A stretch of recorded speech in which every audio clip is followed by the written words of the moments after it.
We are back on the show, and it is, of course, Monday. So that means work week weather forecast. And who else would we bring in than the man with the plan, second only to Mother Nature herself when it comes to knowing what's going on in the atmosphere and what happened. Precipitation might be coming down on us. So, Landon, that was about the extent of my 5-syllable words as far as like weather and everything. I defer to you, buddy. But how are you doing, first of all? I am doing good this week. I'm here on Guam again for just a couple more days, and then I go over to the airport right behind me and fly off to another location for the next couple weeks. So the next journey awaits.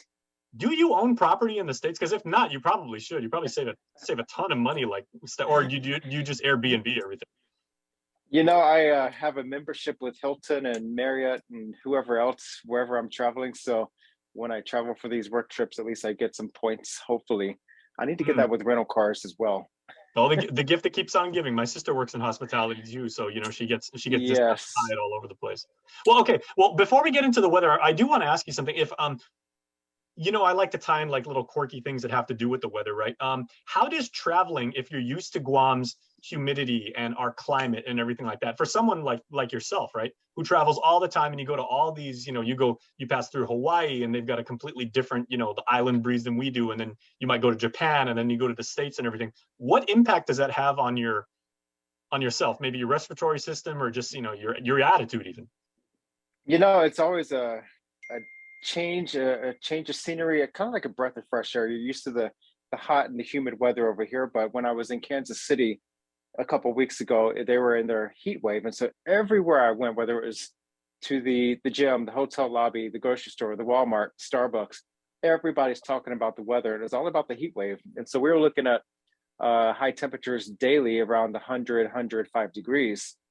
But I'm walking outside and I'm like, it actually feels pretty good. I mean, other than the sun beating down on my face, the heat felt great. It was a dry heat. It was very pleasant. But if you're not used to that, it could be a shock to your system. But for me, it was pleasant, especially working at the Kansas City Weather Service Training Center. It's freezing in there. And so I'm bundled up in a jacket and a hat. You walk outside and I'm not even breaking a sweat for 30 minutes. It is a very, very interesting phenomenon to go through because, being on Guam, we're used to feeling that thick, dense, humid air. Then you go to the States, and like you said, for some of the southwestern states, we're getting char-broiled, and yet we're not sweating. So yeah, you got to be careful about that, definitely. Yeah. So what tips can you give maybe to other people who are on Guam right now? And we're experiencing the rainy season, but they have travel plans in the near future. What are Landon's pro tips on?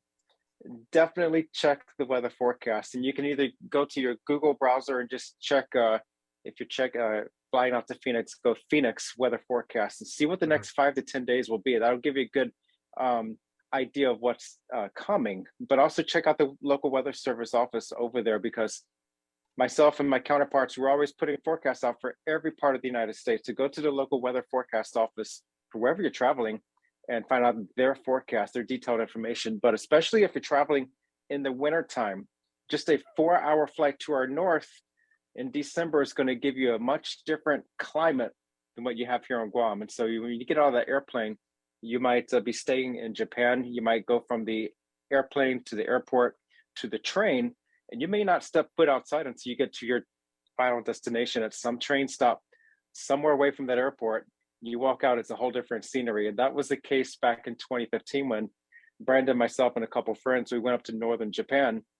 They've never seen snow before. And so we flew up there to do a ski trip, and my friend is packing shorts and t-shirts, typical Guam attire. Of course. And I went to pick him up and I said, what are you doing? He said, I'm packing up. I said, this is for Japan? He's like, yeah. I said, come here. And I took him to the kitchen, opened up the freezer, and I said, stick your head in there. And I tried to shut the door on his head. I said, this is what you're going to be dealing with for about 4 days straight. This is what you need to plan and prepare for. Also, so you have to check the weather don't replicate that at home, boys and girls. That's not what you want to do. Do as we say, not as we do on this show. Yeah, so you really have to know what you're going to. If it's going to be snowy and icy, you have to know what that's going to feel like, especially when it's your entire body for hours or days on end. So check the weather forecast, plan ahead, be prepared, be safe. Absolutely. Okay. As for those of us who are landlocked on this beautiful island of ours, like myself, I'm going to be here for, at least the next 2 weeks, as far as I know. The weather's been like really, really changing. It's great one moment, raining down on us like cats and dogs the next moment, then goes back to being absolutely fantastic. However, it seems to be kind of consistent, Landon. The rain has kind of come either really early in the morning or near dinner time and everything. Is that what your models are showing us? Yeah, we're definitely in that wet pattern that we've been talking about, that transition to the wet season. So what I did, I just turned my camera around. We're looking at the water vapor imagery, showing you the moisture content in the atmosphere. And so remember earlier in the year when I was talking to Chris and Sabrina about this very animation, the yellows were very dry air. And you notice there's not too much yellow on the screen. We're seeing a lot more light blue, deep blue, and even white. That is high moisture content. So we're going to move out just a little bit, and this is where we're looking at that the plume of the deep moisture, the whites right there. That's associated with the deep convection, the showers and thunderstorms that are zipping off just to our south. And this little spinner right there, that's the upper level low, the touch cell that has been influencing the weather just a little bit. Gave us some showers and thunderstorms overnight and some brief heavy downpours. And again, that's typical with these upper level features once they come bowling through the area. And that's typical for this time of the year from May through October or November. And so they are also known for being prolific lightning generators. When they're combined with like a surface feature, a surface trough with this up level feature, it works as like a vacuum right across here on the southeast quadrant of that circulation. You get those combinations together, you can get some torrential downfall or downpours, vivid lightning, and we've had that from time to time here on Guam. They don't always line up perfectly, but when they do, you can get quite a show over there. So I'm going to zoom back into the water vapor and switch lenses to the visible. And this is what you would see if you're looking down on Earth. Now that makes a lot more sense to a noob like me. And so, yeah, this is the visible image showing what's out there. So all that moisture that you saw, that was pretty much in the mid and upper levels of the atmosphere. But when you open up the visible imagery, you're seeing that low level stuff. See the low levels zipping in from the east. Those are the trade wind flow that's right across the area, with the deepest stuff down to our south. That's where the showers and thunderstorms are, just offshore with that overcast over Mauricio, Inarajan, and south central Guam. So really not that bad for us across Guam and the CNMI to the north. We just maybe some light spotty showers.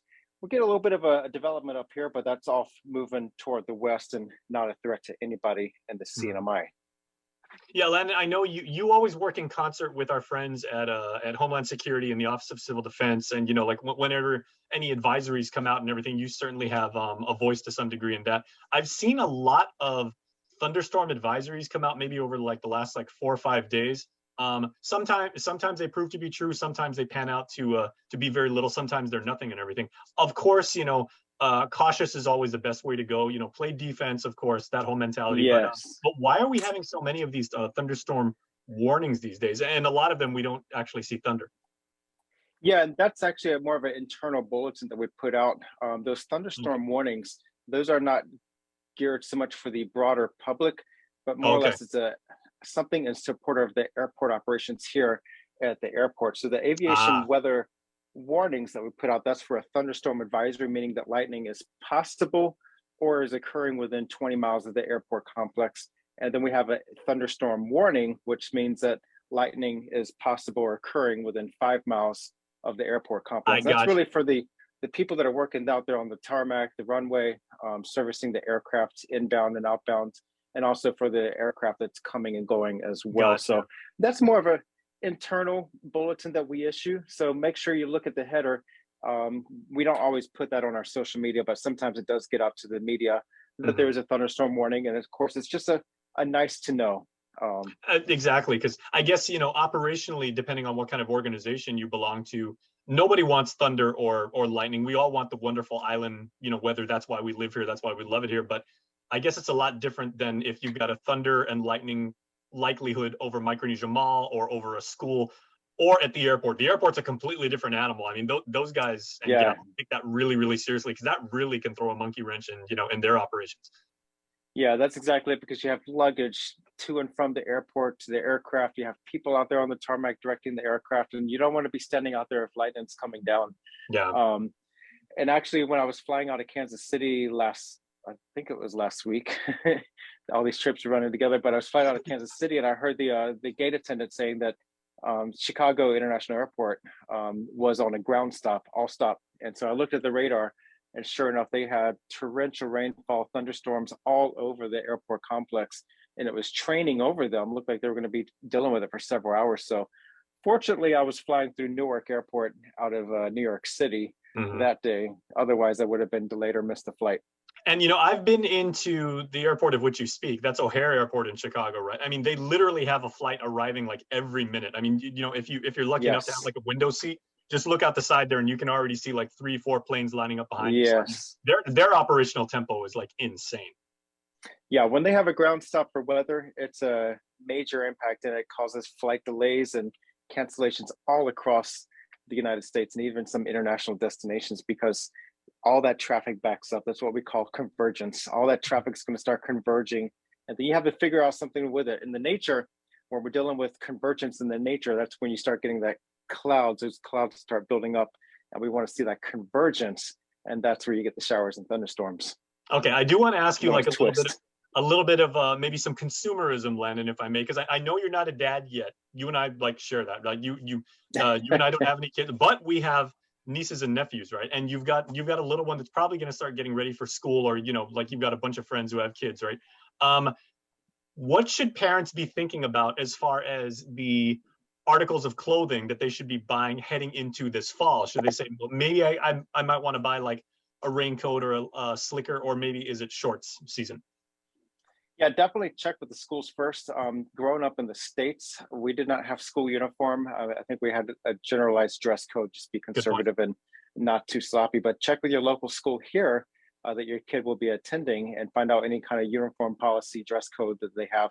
But always plan on a rain jacket, because they may be standing at the bus stop and they may get wet. And even if the rain is coming down, that wind could be accompanying that rainfall. And so even though you might be under cover, that wind's going to still blow stuff on you. A lot of times we carry an umbrella to and from our car, but everything from your waist down is soaked because of that, the trade winds. So keep that in mind, but also rain shoes, walking through puddles. A lot of schools don't have all their walkways covered. So make sure they have good, appropriate shoes for getting out in the water and the mud. And a jacket for inside, because sometimes these schools will be very chilly. I've been to several schools and the classrooms have some powerful air conditioning. Oh yeah. So make sure you have that a jacket for inside, but then also the typical, I lost my train of thought. My camera just died on me. Well, basically, but always. Yeah, okay, so is there any truth to the myth? I'll let you go after this, because I know you're Mr. PowerPoint today because you got a presentation you're gearing up for. But is there any truth, final question, to the fact that Guam's raindrops are so much heavier than what our friends in the States see? Because I've been to Seattle and people are like, oh, it always rains, and I walked out, I was like, this is nothing. I mean, yeah, it's all the time, but it's just a drizzle. Here you get hit like in the eye with like a raindrop. You're not a happy camper. It's all about those updrafts. And so sometimes you can get to very strong convective updrafts and downdrafts, and the raindrops get a lot of mass to them, especially when you get the hailstones with the freezing level up aloft. You can get raindrops that will hit your windshield and it pops them loud and hard on the glass. But other times you get very small droplets, more of like a drizzle or sprinkle. So it varies. It really depends on what the atmosphere is doing, the updrafts and the downdrafts. And when we have the weather like we've had here recently, you get those strong updrafts and then those downpours. That's where you can see the larger raindrops. I got to tell you, for those of you who are in the mainland right now, if you've never been to Guam and never been like under one of our tarps or tents, and once the rain hits and you have to experience it beautiful. There you go. A beautiful way to end our segment. So Landon, I know you got another trip coming up. So as always, we wish you safe travels, and hope the movie on the flight is good, and hope they give you some very nourishing snacks. Absolutely. And I look forward to it. I will see y'all next week from somewhere. All right. Travel safe, my friend. We appreciate it as always. Thank you. That's Monday weather forecast with Landon Aydlett from the National Weather Service. We are back with more Hotspot after this.